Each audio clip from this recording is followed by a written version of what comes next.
Welcome to Monday Musings with the Blended Mama, gentle encouragement for busy women finding calm in the chaos.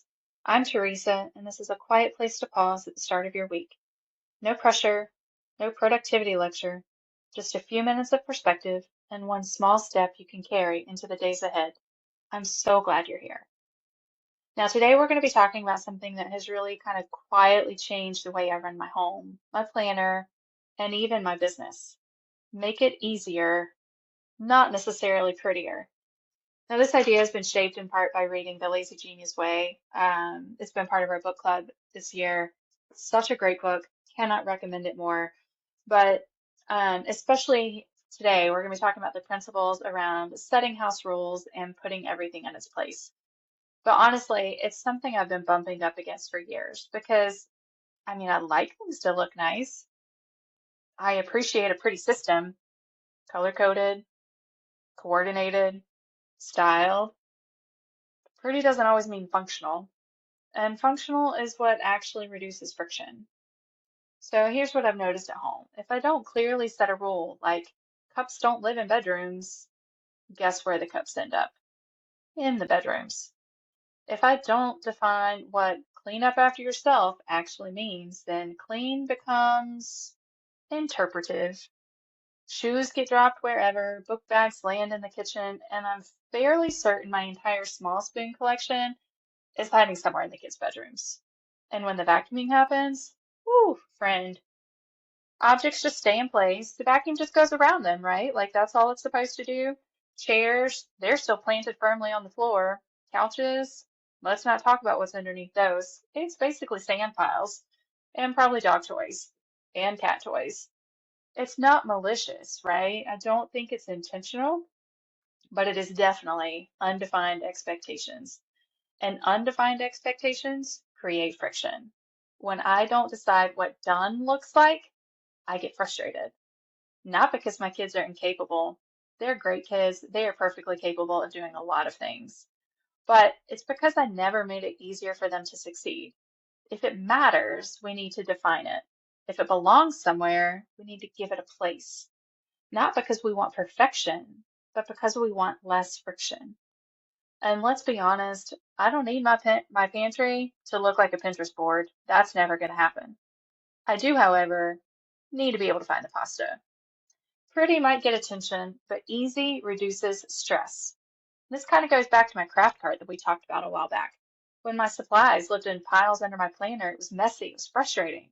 But when everything got a place, it became easier to put things back. Didn't need a prettier desk, I needed a clearer system, right? Everything in its place isn't about aesthetics. It's about reducing the number of decisions required later. And it has changed how I plan a little bit too. There was a season where my weekly spreads were elaborate. I had stickers everywhere, color themes. I definitely was using a lot more deco. I was using only erasable pens so that I didn't have to, line through things because let's not do that, right? Perfect layouts. And there's nothing wrong with that, but in this season, I needed function first. So when I set up my week now, I ask, what will make this easier to use on Thursday when I'm tired? Because that's about when fall off of actually using my planner to log and journal. So I'm not asking what's going to make this look good on Sunday, right? I want to know what's this going to make it easier for me to use on Thursday when I'm just tired and not motivated. So I keep a consistent structure for my weekly. I have my priorities identified for the week. I'm not redesigning the layout every time. I don't even rewrite the messy pages just because they're messy, and I'm a person who absolutely hates my handwriting. I don't let the aesthetics slow down the execution because right now, pretty is optional. Ease is essential. And this shows up in my business too. With my team leaders, it's tempting to build systems that like might look impressive, right? Detailed, layered, complex, whatever. But if they're hard to maintain, they're not going to last and they're not going to be able to do them either. So instead, now I'm asking, what would make this easier to sustain? How can I help them help me, right? So that's setting clear expectations, simple rhythms, defined responsibilities, fewer moving parts. Because complicated might look sophisticated, but simple is where it survives real life, right? And it is definitely lifing right now. Um, so let's really kind of look at the deeper principle, right? Making it easier isn't lowering your standards, it's clarifying them. It's deciding where does this belong and what does done mean? What is the default, right? When everything has a place, you don't negotiate with it. When the rule is clear, you're not arguing with it. When the planner is functional, you don't avoid it. Ease removes friction, and friction is what drains us. So here's your question for this week. Where are you prioritizing pretty over easy? Is there a system that looks good but feels heavy?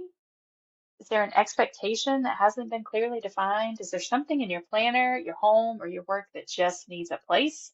Not a makeover, a place. Because ease creates margin, margin creates calm, and calm makes everything else possible.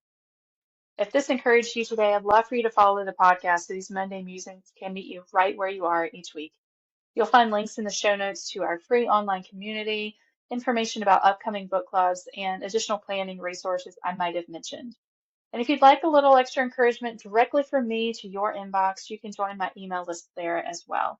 Until next time, friend, make it easier, define what matters, and give things a place, one small step at a time. Until next time, coordinate that chaos.